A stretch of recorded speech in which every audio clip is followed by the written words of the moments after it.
Hello दोस्तों, स्वागत है हमारे नए वीडियो में। आज की वीडियो में हम लोग एक रोमांटिक ड्रामा मूवी को एक्सप्लेन करने वाले हैं। इस मूवी की कहानी में हम लोग एक ऐसी औरत को देखेंगे जिसकी एक खूबसूरत नौकरानी होती है।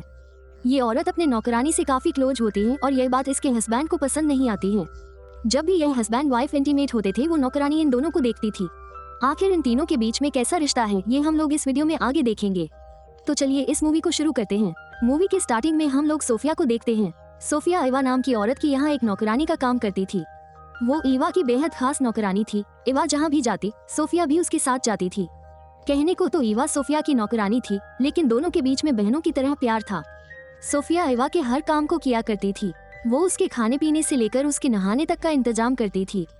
सोफिया इवा के इतने करीब थी कि यह बात इवा के हस्बैंड जोश को पसंद नहीं आती है।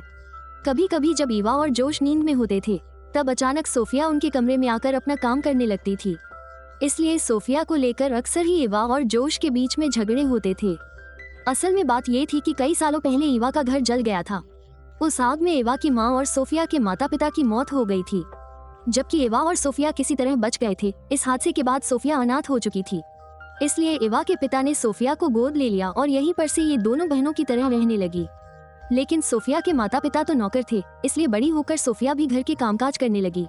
एक रात इवा के पिता की तबीयत बहुत खराब हो जाती है और तब उन्होंने सोफिया से एक वादा लिया, चाहे कुछ भी हो जाए वो इवा का साथ नहीं छोड़ेगी।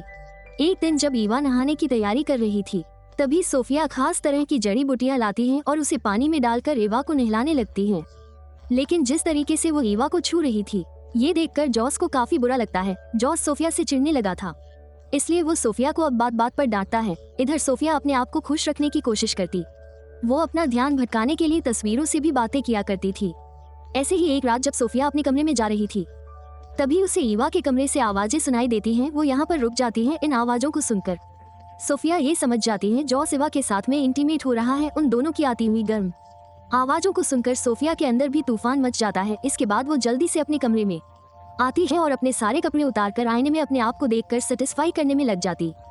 अगली सुबह जब सोफिया बाजार में जाती है तब यहाँ उसे स्टीव नाम का एक आदमी मिलता है। स्टीव सोफिया को अच्छा लगता था और वो हमेशा स्टीव से ही सब्जियां लेती थी, लेकिन वो जैसे ही स्टीव को देखती थी वो काफी घबरा जाती थी। सोफिया जब बाजार से आती है तब वो पूरे घर की साफ सफाई करती है और फिर खाना बनाने में लग जाती है, क्योंकि आज इनके घर में कुछ मेहमान आने वाले थे। अभी सोफिया घर के कामों को कर ही रही थी तभी उसे यह बात मालूम चलती है कि जोस एक नई नौकरानी रखने वाला है।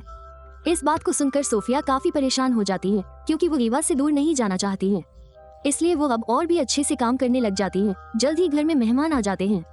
इनके मेहमान नॉमन और उसकी बीवी जेनिफर होते हैं। नॉमन को यहाँ देखकर सोफिया चौंक जाती है, क्योंकि एक समय ऐसा था जब नॉमन सोफिया से प्यार करता था और सोफिया भी नॉमन को पसंद करती थी, लेकिन इवा ने उससे नॉमन को छीन लिया था। नॉमन के यहाँ आने से सोफिया घबरा जाती है और हर बड़ी में गलतियां कर देती है, जिसे देखकर जॉस उस पर बहुत गुस्सा करता है और वो सबके सामने सोफिया को डांटता है। थोड़ी ही देर बाद मेहमान चले जाते हैं। अब जॉस और इवा के बीच में हमेशा की तरह झगड़ा शुरू हो जाता है और आज भी इनके झगड़े की वजह सोफिया थी। रात में सोफिया जब अपने कमरे में थी तभी इवा उसके पास आती है।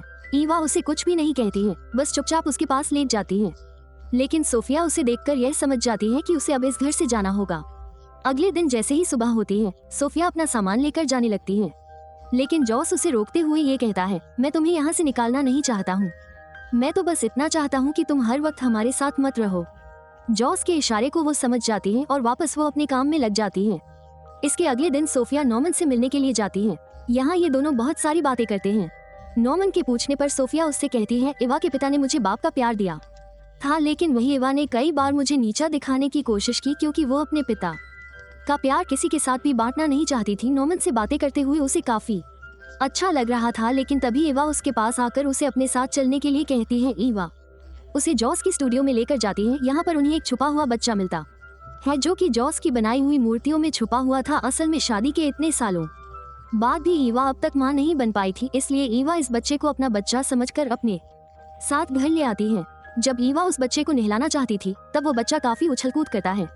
इवा के बाद जब सोफिया उसे नहलाने का ट्राई करती है तब वो आराम से उसके पास आता है। इसके बाद जॉस एक डॉक्टर को बुलाता है। बच्चे को अच्छी तरह चेक करने के बाद डॉक्टर इन लोगों को ये बताता है, ये बच्चा बिल्कुल ठीक है, लेकिन इसका शरीर कुछ ज्यादा ही फ्लेक्सिबल है। इधर इवा उसकी शैतानियों से परेशान हो चुकी थी, लेकिन जॉस और सोफिया उस बच्चे की काबिलियत पहचान गए थे। एक रात ये लोग उस बच्चे को लेकर एक मेले में जाते हैं। जब ये लोग मेला घूमकर घर में फिर से आते हैं तब इन्हें दरवाजे पर एक जादूगर मिलता है। उस जादूगर के देखने से पहले ही वो बच्चा कहीं छिप जाता है। जियोस के कहने पर सोफिया उस जादूगर के लिए खाने का इंतजाम करती है।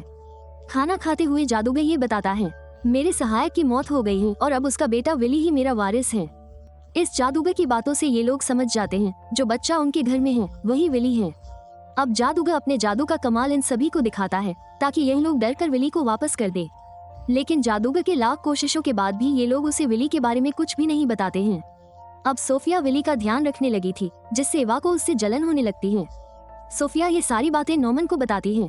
वो एवा को माफ करने की सलाह देता है। अब सोफिया फिर से नॉर्मन के करीब आना चाहती थी और इसलिए उसने अब नॉर्मन के घर में आना जाना शुरू कर दिया था। नॉर्मन से मिलकर उसके अंदर भी इंटीमेट होने की इच्छाएं जागने लगी थी। वो हर वक्त बस अपनी प्यास मिटाने के सपने देख रही थी। एक तरफ वो नॉर्मन के करीब आना तो चाहती थी लेकिन वहीं इधर वो स्टीव के साथ में भी अपना अच्छा समय बिता रही थी। स्टीव से मिलकर जब वो अपने घर में आती है तब यहाँ पहुंचकर वो एक पुलिस वाले को देखती है। ये पुलिस वाला जॉस का दोस्त होता है। वो यहाँ जॉस से कहता है जादूगर पर बैंक लूटने का आरोप है और पुलिस को इस बात का शक है कि इस काम में एक दुबले पतले बच्चे ने बैंक लूटने वालों की मदद की है और पुलिस को ऐसा लगता है कि वो बच्चा तुम्हारे घर में है, इसलिए पुलिस तुम्हारे घर में जांच के लिए आ रही है। ये सुनकर जोश और सोफिया सोच में पड़ जाते हैं। अब ये लोग उस बच्चे को खिला पिलाकर मोटा करने की कोशिश में लग जाते हैं ताकि कोई भी उसे पहचान ना पाए। इसी बीच सोफिया को यह मालूम चलता है कि स्टीव उसकी एक सहेली से शादी करने वाला है। ये जानकर उसका दिल टूट जाता है। अब पुलिस जॉस के घर आती है लेकिन उनके कहने पर जब विली को बुलाया जाता है तब विली को देखकर पुलिस वापस जाने का फैसला करती है क्योंकि जॉश और सोफिया ने उसे खिला पिला कर कम्प्लीटली चेंज कर दिया था। अब सब कुछ ठीक हो गया था। विली के बचने पर सब लोग बहुत खुश थे। विली खुश होकर इधर उधर कूदने लगता है और सोफिया उसे पकड़ने के लिए उसके पीछे पीछे भागती है। इसी बीच उसकी नजर ईवा और नॉर्मन पर जाती है जो एक दूसरे के गले लगे हुए थे। उन दोनों को एक साथ देखकर सोफिया का दिल फिर से टूट जाता है। वो उदास होकर बाजार की ओर जाने लगती है लेकिन तभी स्टीव उसके पास में आकर यह कहता है, मैं सिर्फ तुमसे प्यार करता हूँ और अगर तुम हाँ कहो तब हम लोग शादी करके किसी दूसरे शहर में चले जाएंगे। वो स्टीव से शादी तो करना चाहती थी लेकिन वो ईवा को भी छोड़ना नहीं चाहती है, इसलिए सोफिया उसे मना कर देती है। इसके काफी दिनों के बाद जॉस अपने घर में एक पार्टी देता है जिसमें वो और ईवा सभी के सामने विली को गोद लेने वाले थे। ये देखकर पार्टी में आए सभी लोग ईवा की तारीफ करने लगते हैं क्योंकि उसके पिता कायल ने भी सोफिया को गोद लेकर उस परवरिश की थी। लेकिन आज पहली बार सोफिया को ईवा की तारीफ से गुस्सा आ रहा था। वो यहाँ पर जॉस को ईवा और नॉर्मन के रिश्ते के बारे में बताना चाहती थी। जैसे ही उसे यह मौका मिलता है वो सभी के सामने यह बात बोल देती है। वो जॉस से कहती है, जिस नॉर्मन को तुम अपना दोस्त कहते हो वो तुम्हारी वाइफ का आशिक है और वो दोनों आज भी इंटीमेट हुए थे। सोफिया की इन बातों को सुनकर नॉर्मन की वाइफ को अचानक दौरा पड़ जाता है। तभी सोफिया भागकर घर में आ जाती है। घर के अंदर आकर वो अपना सामान बांधने लगती है ताकि वो यहाँ से कहीं जा सके। सोफिया को अब ऐसा लगने लगा था कि वो जिससे भी प्यार करती है ईवा उसे उससे छीन लेती है। तभी ईवा भी यहाँ पर पहुँच जाती है। ईवा काफी गुस्से में होती है। वो सोफिया से कहती है, मैं माँ बनने वाली हूँ। ये सब नॉर्मन की प्रार्थना की वजह से हुआ है और इसलिए मैंने खुश होकर उसे आज गले से लगाया था। ईवा के इन बातों को सुनकर सोफिया को यह एहसास होता है कि उससे बहुत बड़ी गलती हो गई है और ईवा ने कभी भी उससे नफरत नहीं की थी बल्कि यह सब तो सिर्फ उसका वहम था। जल्द ही इन दोनों के बीच की गलतफहमियां हो जाती हैं लेकिन तभी उन्हें ये पता चलता है कि घर में आग लग गई है। सोफिया इसके लिए खुद को जिम्मेदार मानती है लेकिन जल्दी ही वो खुद को संभालते हुए अपनी और ईवा की जान बचाती है।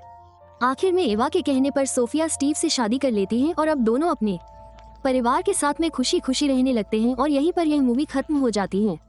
ऐसे ही मूवीज के लिए आप हमें टेलीग्राम और इंस्टाग्राम पर फॉलो कर सकते हैं जिसका लिंक डिस्क्रिप्शन में दिया हुआ है। और मूवी अच्छी लगी हो तब एक लाइक जरूर कर देना और ऐसे ही वीडियोस के लिए मेरे को जरूर सब्सक्राइब कर लेना। तो मिलते हैं हमारे नेक्स्ट वीडियो में।